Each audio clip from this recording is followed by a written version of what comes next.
Amit, I have to ask you this. You work across various SME organizations.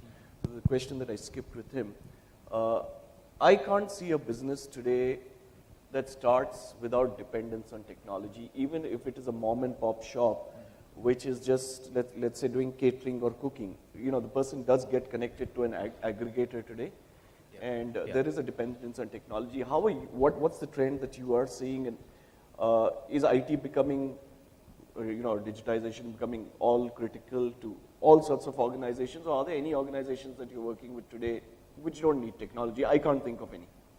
Yeah, so I'll take a step back and start from the larger picture. Now, why SMBs, we call SMBs, and what's the legacy, So there is no, so SMBs are SMBs because when they started 12 years back or 22 years back, there was not so much emphasis on them to scale with the IT. However, over the last 8 to 10 years, if you see, the landscape is changing, but those people never used to niche to those technologies to scale to a certain level. Now with the newer kids coming up, where Microsoft is becoming stronger, Google is becoming stronger, and I'm using my daughter last night, so she doesn't call on the phone, she does the video chat on the WhatsApp, that's how she does, and she can see me in the plane waiting over there because we landed in Hyderabad. So the entire ecosystem, personal ecosystem is changing. That's what those late 40s, early 50-year-old SMBs are failing to realize and connect with the rest of the world. So this is the background. Now, it's inevitable. So IT is not something they can choose. It's already embedded in with them. The only thing is they need to realize, which they are increasing, though a small base, that they need to make it stronger. And IT is not a non-core, a cost center. I mean, it is as important as a blood or a heart to you, which doesn't function actually as hands or legs, but it's important to keep you running. Finance, probably we call it blood, So in this seminar, we can compare with, it's a heart. I give you an example, a real case example, and this happens, 1,000 cases a day happen across the country or across the world every day. If a car rental company, I'm taking offline example because we can understand what is offline, it's pretty easy to understand. If a car rental company in Delhi averages around 275 kilometers a day for an average car, across 7,000 cars, across 3,000 cars in Delhi, and that information gets on to a competitor or a new entrant who's trying, it's pretty easy for them with the larger funds to kill those people in Delhi.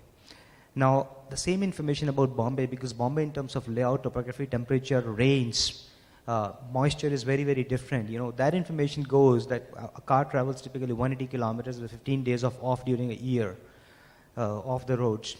This information goes to somebody else in Delhi. It's pretty easy for them to replicate in Bombay. Now, that's a very extremely high level promoter level information.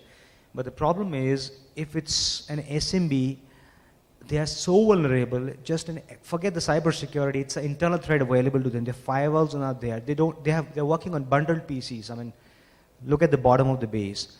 It's integral. They don't just realize it. They think it's a competition problem. It's a market problem. No, it is their hardware machine problem. Forget the cybersecurity. It is so embedded in the system. Same happened with the juice, cold pressed juice manufacturing company, or a production or a flexible packaging company which is operating at 30% capacity in their leanest month.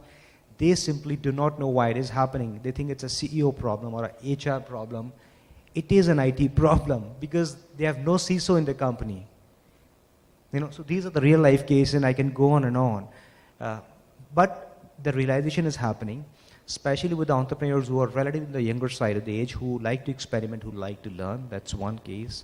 Second, entrepreneurs who have been old, but their second generation is coming and joining in the business. There we are seeing tremendous changes. Investors are talking to them. Joint venture partners are talking to them. Japanese and Germans are talking to them. And simply because Flipkart is a tech-enabled company, they are a democratic company, they can scale and capture the information so quickly.